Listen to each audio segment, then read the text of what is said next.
الأكاديمية وتيفيز يسدد جول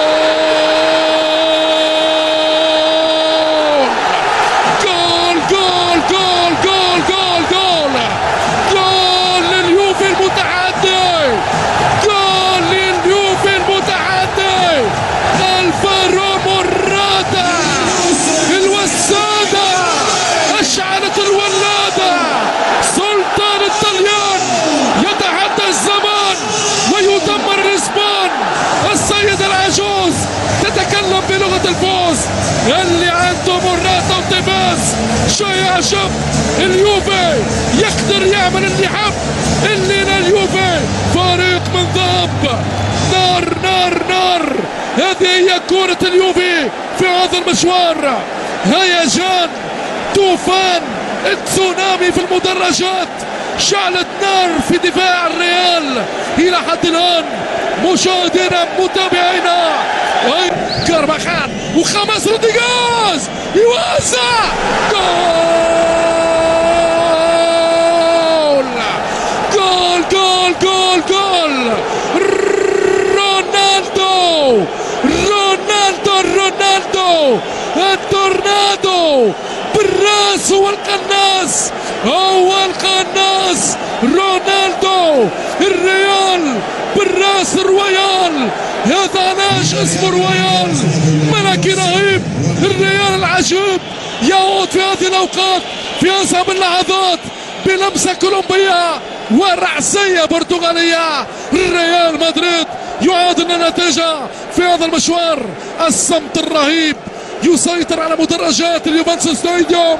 رونالدو في 9 أهدافه وفرحة كارلو أنشيلوتي. رونالدو يتصدر قائمة الهدافين مع لويس أدريو، يسقط وتيفيز بكل الامتياز وانفجار في اليوفنتوس ستاديوم. ورقة صفراء لأرتورو فيدال، ورقة صفراء لأرتورو فيدال. هذه هي الإعادة. مارتشيلو يسقط الفارو موراتا، وفي النهاية كارفاخال يقوم بالمخالفة مع كارلوس تيفيز. إذا ضربة جزاء بقرار الصافرة الإنجليزية لمارتن أتكنسون. غليان لجيجي بوفون اللي حرك مشاعر كل المتفرجين، وارتورو فيدال بالورقة الصفراء للنقاش الحاد. كارلوس تيفيز وجه لوجه مع جيجي مع إيكر كاسياس. التانجو الأرجنتيني في مسؤولية كاميرا لإهداء الأسبقية الثانية لسلطان اللعبة الشعبية في إيطاليا. لحظات صعبة، كل الجماهير واقفة. كارلو أنشيلوتي دخل إلى دكة الاحتياط، لم يبقى إلا ماسيميليانو أليجري. يتقدم تيفيز، يمشي تيفيز، جول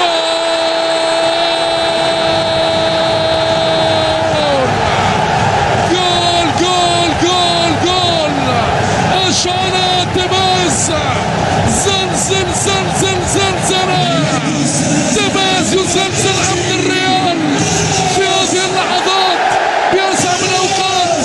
وكارلو أنشيلوتي من جديد يعاين الأضرار. أسبقية للسيدة العجوز، أسبقية لليوفي اللي حاليا يفوز في انتظار النهاية. إيكار كاسياس على اليسار والكرة على اليمين. حضرات المشاهدين، الفرحة العارمة لجيجي بوفون لطاقم احتياط نادي اليوفي، والحسرة